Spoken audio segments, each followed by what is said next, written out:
lina improvement kubwa kwenye eneo la kujiamini, lakini makosa yametugharimu na kuishia sare 2-2, lakini kwa upande mwingine tuna kila sababu ya kujipongeza kwa maendeleo chanya. Matokeo yametuumiza kwa sababu tulikuwa tunaiona kabisa dalili ya kupata ushindi katika mchezo huu, na of course tulikuwa na hiyo timu bora na timu nzuri ambayo tunatakiwa tupate ushindi. Kimsingi ni kwamba tulistahili kupata ushindi katika mchezo leo kutokana kwanza tulivyoanza mechi yenyewe, lakini namna ambavyo tulikuwa bora katika mchezo huu. Ushindi ndio ulikuwa haki yetu pekee siku ya leo.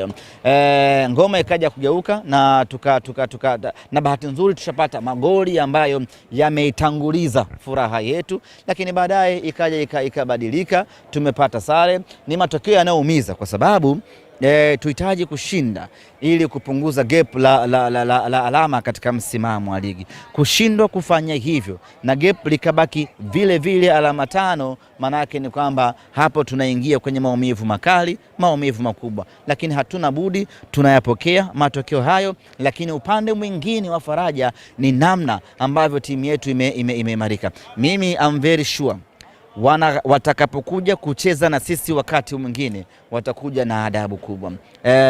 Ilikuwa wamesha tuzoea kupitiliza na kuona ya kwamba sisi ni wateja wao, lakini sasa kwa sare hii ya leo, kwa sare ya duru ya kwanza na ushindi ambao tumeupata kwenye mechi ya pale kwenye fainali ya Kombe la Muungano, hasa hivi wanapozungumza kuhusiana na Simba ama wanapoitazama Simba wanaitazama kwa jicho la uoga kweli.